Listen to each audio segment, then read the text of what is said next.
Isang magandang araw po ng pagsamba mga kapatid dyan po sa Majuro Christian Church. Kamusta po kayo mga kapatid? At nalalapit na po ang araw ng Kapaskuhan. Dito po ay gabi ngayon, ano? Kung makikita po ninyo. At ayan po ang likuran at kita nyo sa building may iba't ibang ilaw na rin at mga Christmas light na makikita po natin. Pero syempre po hindi magpapahuli ang ate po ninyo, no? Pakita ko po sa inyo. Yan, kita nyo po ba Christmas tree? At ayun yung ate po ninyo, busy po siya, no? Yan, yun. Yan, bigay sulyap ko lamang po sa inyo. Alam niyo naman ang ate ninyo, napakahilig po sa mga ganyang pag-aayos. At para po maramdaman daw po niya na talagang ang napakasayang Pasko na mula sa ating Panginoon. So, kamusta po kayo? At kami po ay nagpapasalamat sa Panginoon dahil ang Panginoon ay talagang gumagawa po sa ating mga buhay. Ano man ang ating kalagayan, ang ating Panginoon ay laging tapat sa atin. At sa araw po na ito, sa ating pagsamba sa Panginoon ay meron din po tayo na series na pinag-aaralan. Kung natatandaan po ninyo yung acronym natin, Salita ng Diyos. Maganda yung ginawa ni kapatid na Hernan, ano? At inilista po niya at ipinost po niya dyan sa ating group chat ng Majuro Christian Church, yung ating pong tinatalakay na ngayon. Actually, tayo po ay pang-5 letra na sa acronym po ng Salita ng Diyos. At sana po ay nasusundan po ninyo yung ating pag-aaral. Yung part 1 na nakita natin, letter S. Ano ito? Sagradong Kasulatan. At ang ating pong talata na kinuha dyan ay ang 2 Timoteo 3:16. At yung ikalawang letter A ay ang tinatawag na autentikong tinig ng Diyos. At ang talata po dyan sa Hebreo 4:12. Okay? So, ang ikatlo o yung part 3 natin na acronym, letter L, ito po yung liwanag sa dilim. Awit 119 verse 105. At yung part 4 natin sa salita ng Diyos, no? Sa acronym na letter I ay ang tinatawag na inspirasyon ng Espiritu. 2 Pedro 1:21. Okay? At tayo po ngayon ay dadako na sa pang-5. Letter T. No? Ano naman po kaya yung letter T natin sa acronym ng salita ng Diyos? Ang letter T ay makikita natin sa John 17:17. Basahin po natin ang talatang ito sa aklat ng Juan po sa Bagong Tipan. Sino po kaya ang nagbabasa ng Biblia? Sana po patuloy po natin binabasa ang Biblia sapagkat ito po ay napakahalaga para sa atin na talagang dapat panabikan natin, pahalagahan natin, no, yung mismong itong salita ng Diyos, dahil ito'y salita niya, ito ang kanyang isip, ito ang kanyang puso upang ating marinig ang kanyang tinig sa pamamagitan po ng kanyang salita. John 17:17. Sa aklat po ng Juan, siguro sa inyong Family Sunday, maganda ay isa sa palaro po ninyo ay yung makapag-recite po muli, no? Memorize ng 66 books ng Biblia, no? Ilan yung Old Testament? 39 books. Yung New Testament 27 books. So ang lahat po ay 66 books. Sana po ay bahala na po magpa-premyo sa inyo muli si Ate Pat, no? At bibigyan po niya kayo ng cash prize. Natatandaan ko yan yung huli niyang no? Nagdagdag po siya ng cash prize sa mga nagkabisa po ng aklat po ng Biblia, 66 books. At ang alam ko, bawat isang aklat ay $1, no? Kaya $66 ang ibibigay po niya sa inyo. Hindi po, bahala na po si Ate Pat kung ano pa yan. John 17:17. Okay, basahin ko po para sa inyo ang sinabi po ni Apostol Juan sa kabanatang 17 sa talatang 17, no? Ibukod mo sila para sa iyo sa pamagitan ng katotohanan. Okay? Ang salita mo ang katotohanan. Okay? Ayan po ang sabi ng salita ng Diyos. Ibukod mo sila para sa iyo sa pamagitan ng katotohanan. Ang salita mo ang katotohanan. So siguro nagkaroon na kayo ng idea kung ano po yung letter P na panglima nating acronym na letter P. Ito po yung tinatawag na tunay na katotohanan. Tayo muna po yung manalangin sa Panginoon. Humingi po tayo ng gabay sa banal na Espiritu na tutulong sa ating sa buong katotohanan na ating pag-uusapan. Panginoon, salamat po muli sa time na ibinigay po ninyo sa amin na makasama ang mga kapatid po sa Majuro Christian Church upang ipagpatuloy ang serye na aming pinag-aaralan, ang salita ng Diyos. Sana po makita namin ang aming paksa ngayon sa pamamagitan po ng tunay na katotohanan, Panginoon, alang-alang sa inyong mga salita.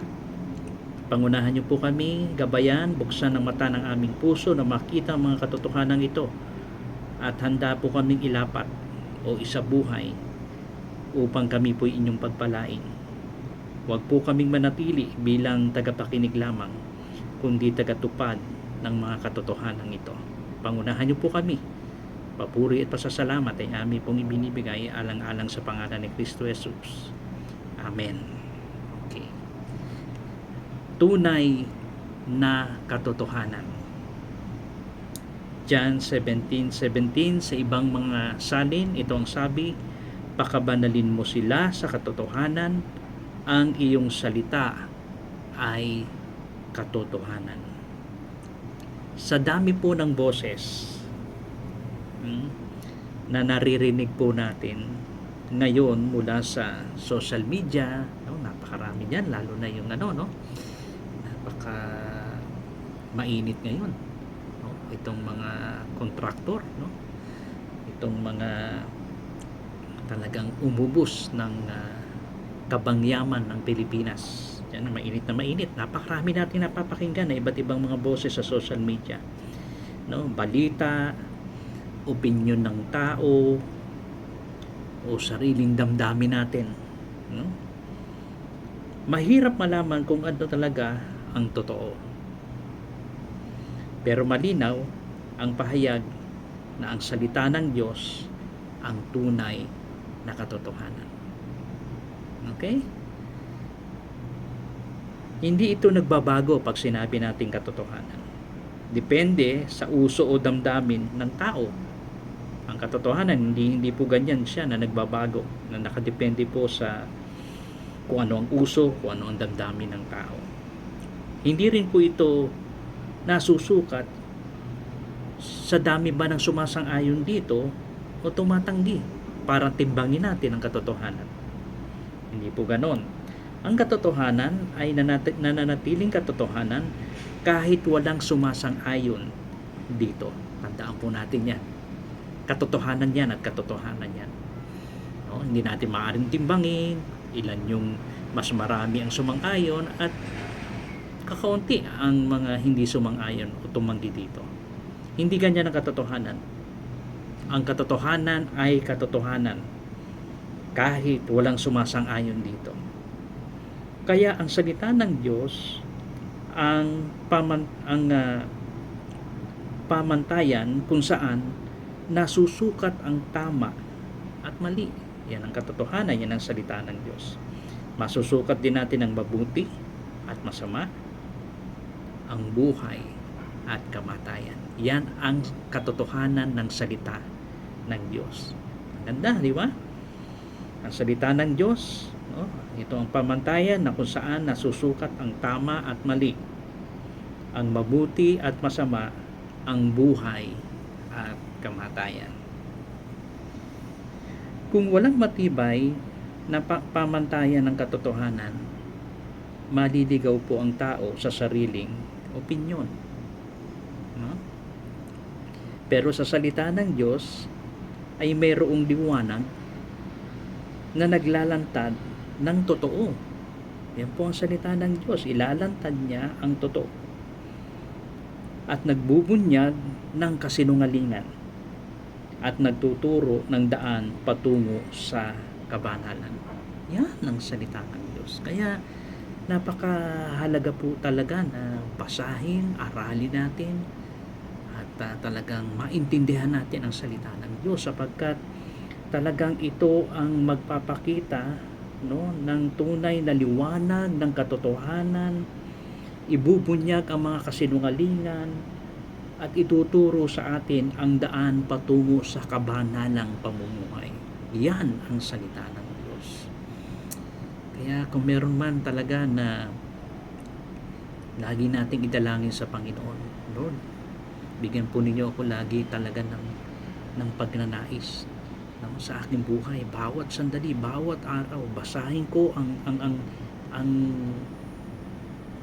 salita po ninyo, sapagkat ito ang katotohanan.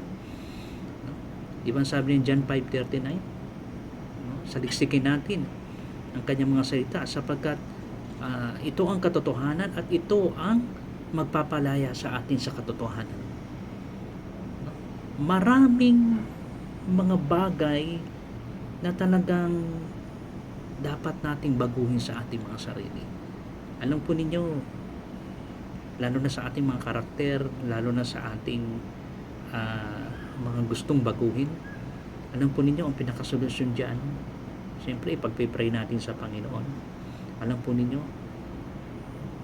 gagamitin ng Diyos ang katotohanan ng kanyang mga salita, sapagkat ipapakita niya kung gaano ang mga bagay na masasama ay talagang masama, at yung napakahalaga na katotohanan na dapat natin talagang sundin at mangyari sa ating buhay nasa salita ng Diyos. Kaya napakahalaga, basa po natin, no, yung basa na alam natin na, alam po ninyo, isa po ito sa lagi kong dinadalangin sa Panginoon. Panamat na after ng trabaho, sabi ko sa Panginoon, Lord, wala pong dahilan para hindi ko basahin ang inyong mga salita. At kung meron man laging busy at pagod, walang iba, nung nandito kayo sa lupa, kayo po ito. Nagpapagaling kayo, tumutulong, inaalagaan mo ang iyong mga alagad, napakarami. No? Pero yung pakikipag-usap mo sa Ama, paanalangin, laging ginagawa niya. No? Iniiwan niya ang mga ministeryong ito, and then gagawin niya ang napakahalagang bagay na mag-usap sila ng kanyang Ama. Relasyon, komunikasyon. So walang dahilan para hindi ko basahin ang iyong mga salita. Kaya bigyan po ninyo ako ng talagang pagnanais, at sa aking pagbabasa ng iyong mga salita, nawa ay lagi mo akong ilagay, no? Ilagay ko yung aking sarili doon sa aking binabasa, upang talagang makita, madama ko at maunawaan ang sitwasyon at nangyayari habang binabasa ko ang iyong mga salita. At talagang nakakatulong po, no? Sa ngayon po ay nagbabasa ako doon sa major prophet. Natapos po ako sa Isaias, nandito na po ako ngayon sa Jeremias, sa Old Testament. Alam po ninyo, makikita nyo lang yung istorya, talaga doon yung mararamdaman nyo yung malaking paghihinanakit ng Panginoon. Ang pinili niyang bayang Israel, no, yung binanggit niya yung Huda, Jerusalem, at talagang para siyang isang ina na iniluwal niya ang bayang Israel, inaruga niya, minahal niya, at pero ano ang ginawa nila sa Panginoon? Naging matigas ang kanilang puso, hindi sinunod ng Panginoon. Meron silang mga pangako, mga tipan, pero hindi nila sinunod ng Panginoon. Gumawa sila ng ibang Diyos, naglingkod sila sa ibang Diyos, iniwan nila ang Panginoon, kinalimutan nila ang Panginoon. Talagang kung inilalagay ko ang aking sarili na talagang ano pa kaya ang Diyos na isang Diyos na banal at makatarungan para hindi niya hatulan at hindi niya parusahan ang bayang Israel. At talagang ang tao ay isang makasalanan sa harapan ng Diyos. Sa napakagandang pribilehiyo na naranasan ng Israel, ang mga Hudyong ito. Pero wala, talagang nagdulot talaga ng sakit sa puso ng Panginoon. Kaya naranasan nila ang iba't ibang mga parusa ng Panginoon. So ganun din ako. Talagang inilagay ko ang aking sarili habang binabasa ko ito. At habang binabasa ko ito at pagkatapos ay talagang humingi ako ng tawad sa Panginoon. Na sinasabi ko na talagang hindi ako malayo sa bayang Israel. No? Isa rin akong tao na naranasan ang pagmamahal ng Panginoon Jesucristo, iniligtas ako. Pero marami pa rin ako mga bagay na nagawang pagkakasala at naging matigas ang aking puso, naging makasarili. Kaya puro pagpapatawad, talagang makikita natin ang ating sarili kung gaano kababa sa harapan ng Diyos na banal na makapangyarihan sa lahat, pero nandiyan siya na patuloy na nagbibigay ng habag at biyaya para sa atin. Kaya napakasarap na maranasan at na talagang napakaganda na basahin natin ang salita ng Diyos. At ito yung mga salita na talagang katotohanan na nagbibigay sa atin po ng karunungan sa mga bagay na ito. At magbibigay ito at magtuturo sa atin sa buhay na lumakad po sa kabanalan. So hindi po palaging madali na tanggapin ang katotohanan. Totoo po yun.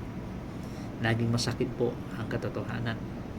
No? Nasasaktan tayo, lalo na kung tayo po ay nasa kamalian, nasa kasinungalingan, at gamitin natin ang katotohanan ng salita ng Diyos para ituwid tayo, masakit po talaga. Pero alam natin ang katotohanan ay katotohanan. Dahil madalas nitong hinahamon ng ating mga maling gawi. Kung meron tayong mga maling gawi, talaga i-challenge tayo nito, katotohanan.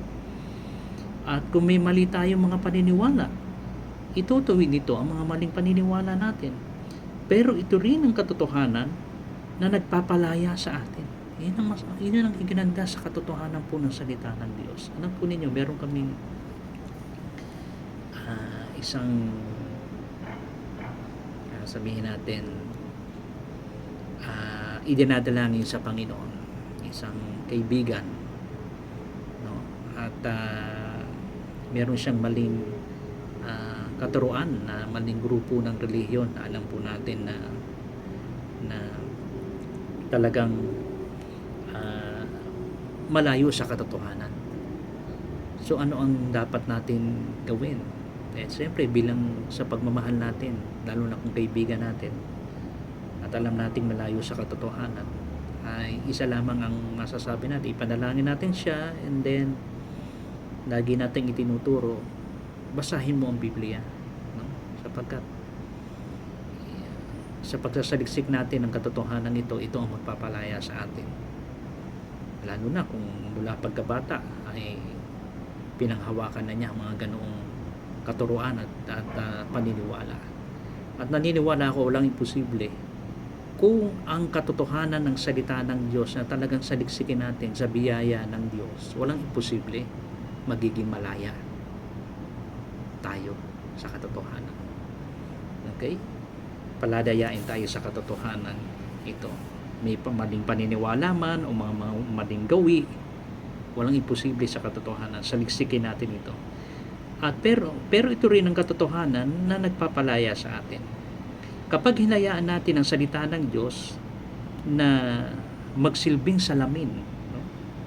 Makikita natin ang ating tunay na kalagayan at matututo tayong magtiwala sa Diyos na siyang nagbibigay buhay.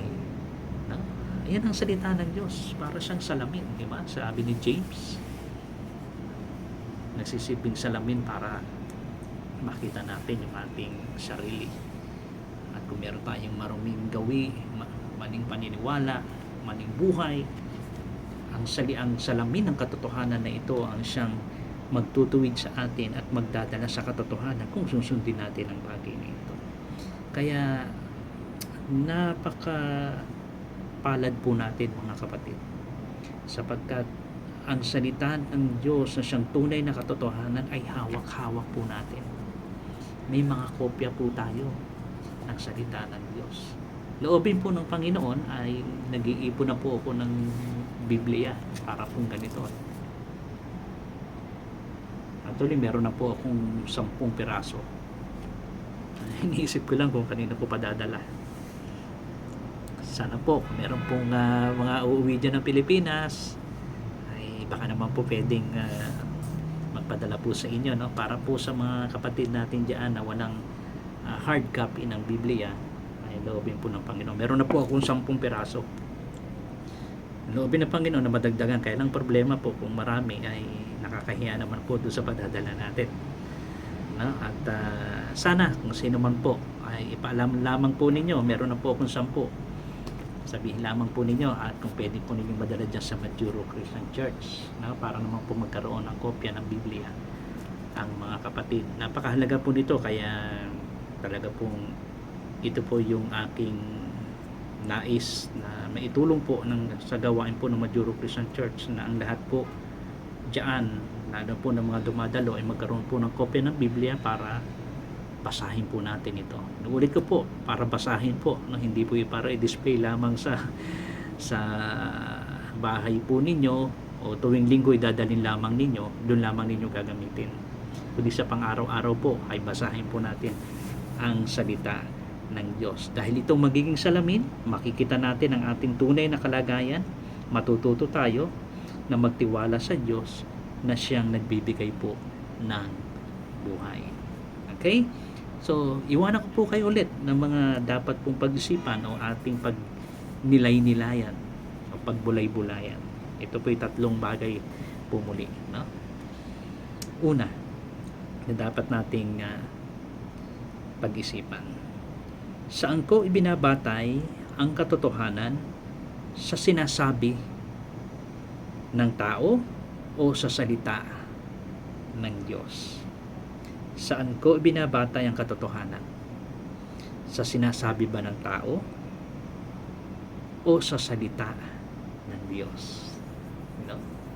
Sana po ang batayan ng ating katotohanan ay mismo sa salita ng Diyos. Hindi po sa mga sabi-sabi ng tao, dahil sinabi ni Kuya Hernan, dahil sinabi ni sino man sa inyo, no? Ay, natatandaan ko, sinabi ni Kuya Jun. Naku po. Ang katotohanan po ay mula sa salita ng Diyos, no? Tandaan natin, ibinabatay natin ang katotohanan sa salita ng Diyos, no?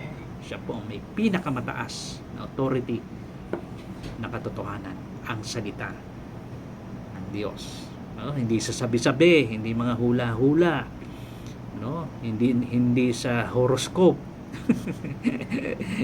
No?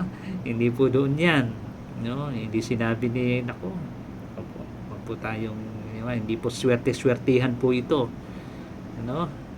Sensya na po kayo, no? Minsan may mga nagpapadala sa akin na na messages, no? Basahin ito na ulit-ulitin, ipasa sa ilang mga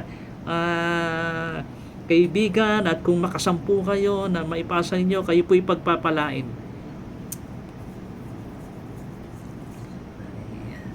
Ang katotohanan po ay nakabatay sa salita ng Diyos. Hindi po ito swertihan, no? Hindi po ito swerte yan. Gusto mo pagpalain ng Panginoon? Basahin mo ang salita ng Diyos. No? Ikalawa, kapag may mali akong paniniwala o gawi na tinatamaan ng kasulatan, mayroon po tayong mga gawi, yung mga nakasanayan na mga paniniwala, and then tinatamaan ka ng kasulatan, ng katotohanan na sinasabi sa nito. Handa ba akong magpasakop sa sinasabi ng katotohanan ng salita ng Diyos? Halimbawa, yung paniniwala mo mali, na malinaw po sa salita ng Diyos na siyang katotohanan. Anong gagawin mo? Ipagpipilitan mo pa rin yung paniniwala mo? Ipagpipilitan mo pa rin yung kinaugalian mo? Diba? Marami pong ganyan. Ganito na ako Kinasanayan ko na to Tandaan po ninyo, iniligtas tayo ng Diyos para baguhin niya tayo. Yung ating kinagawian, yung ating paniniwala, yung ating kaugalian, yung ating sarili. Okay? Lalo na kung nakaka-apekto, nakakasira, talagang babaguhin tayo ng Panginoon. Huwag natin idahilan yung, hindi, kinalakihan ko na ito sasanay na ako ng ganito Hindi po. Kung alam mo nakakasira, mali. Ito'y sariling paniniwala lamang, pero may malinaw na katotohanan na ipinapakita ng katotohanan ng salita ng Diyos na mali ito, kasinungalingan ito. Anong dapat mo gawin? Sana magpasakop tayo sa katotohanan. Yan lamang po yun. Okay? Magpasakop sa katotohanan. Ikatlo, paano ko masasanay ang sarili kong kumilala at yakapin ang katotohanan sa gitna ng maraming kasinungalingan? Okay? Paano ko masasanay ang sarili kong kumilala at yakapin ang katotohanan sa gitna ng maraming kasinungalingan? Paano po ninyo na masasanay ang sarili po ninyo? Unang-una, sanaying basahin ang salita ng Diyos sapagkat ito ang tunay na katotohanan. Pag-aralan mong mabuti mula sa salita ng Diyos ay ipapakilala niya ito. Ito ang nagiging salamin. Ipapakita niya kung ito po ay kamatayan o buhay, katotohanan o kasinungalingan, tama o mali. Yan po ang salita ng Diyos. At kung malinaw na ipakita niya na tama at ito'y nasa katotohanan ng salita ng Diyos, yakapin mo yan. Okay? Yakapin mo yan. Sapagkat yan ang katotohanan at yan niya tayo palalaguin sa kanyang katotohanan. Yan lamang pong tatlo na yan ang iniiwan ko po na dapat nating pag-isipan at nilay-nilayin, pagbulay-bulayan. At nawa ang tatlong ito ay makatulong po sa atin upang mas lalong makita natin, pagtiwalaan natin ang tunay na katotohanan, walang ibang salita ng Diyos.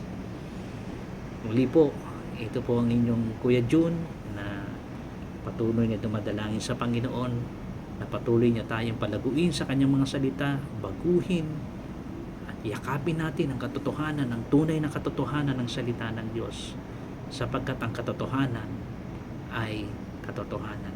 Pagdating ng panahon ng katotohanan ito ay makikita natin ang mukhaan ng ating Panginoong Kristo, sapagkat siya ang salita ng buhay na nagpakita sa ating gitna na tulad ng kanyang kaluwalhatian, ng tulad ng sa kanyang Ama. Walang iba kundi ang ating Panginoong Kristo na siyang nagligtas sa atin.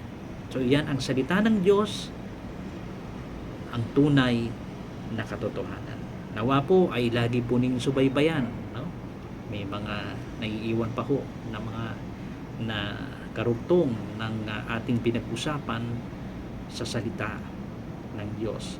So sa letter T, ito po ang tunay na katotohanan, at nawa nakita po natin na napakahalaga po ng katotohanan ito.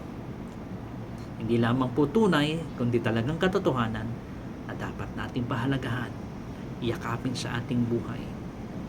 At naniniwala po ako, babaguhin ito, no? Ang ating buhay ng isang kamangha-mangha na gagawin niya sa atin. At gagamitin niya ang ating mga buhay para sa iba, na ang katotohanan ito ay gagawa din para sa kanila. Kaya nawa po ipagpalain tayo ng Panginoon ng kanyang mga salita at patuloy na tayo'y magtiwala sa Kanya at palaguin niya ang ating pananampalataya sa Kanya sa ating pagsunod sa ating Panginoon Kristo. Tayo po'y manalangin. Panginoon, salamat po sa mga sandali na nakasama ko po muli ang mga kapatid sa Panginoon sa Majuro Christian Church. Patuloy mong palaguin ang kanilang pananampalataya, gabayan po ang mga may karamdaman, kayo ang magpagaling sa mga may problema, sa mga may mga pangailangan, pinansyal, espiritual, Panginoon, o ang mga relasyon ng mga nasira. Panginoon, kayo po ang patuloy na magbigay ng katugunan sa mga bagay na ito. Ingatan po ninyo ang bawat isa, palakasin at pagpalain ng mga trabaho, pagpalain ng bawat pamilya. At patuloy ang inyong tunay na katotohanan ng salita ng Diyos ay naway ito po ay maging mahalaga para sa amin, at sa araw-araw naming buhay ay lagi naming basahin, pag-aralan at yakapin ang katotohanan ito. Salamat po, patuloy mong pagpalain at gabayan ang inyong gawain, Panginoon, sa Majuro Christian Church. Ingatan po ninyong bawat isa. Salamat po sa lahat ng kabutihan at pagpapala mo. Salamat po sa lahat ng inyong habag at biyaya sa amin. Papuri at pasasalamat ay patuloy po namin ibinibigay walang iba kundi sa aming Panginoon Kristo, sa pangalan ni Jesus. Amen. Maraming salamat po mga kapatid. At muli po, ingatan tayo ng Panginoon at pagpalain ng Diyos sa bawat araw ng ating buhay. God bless po.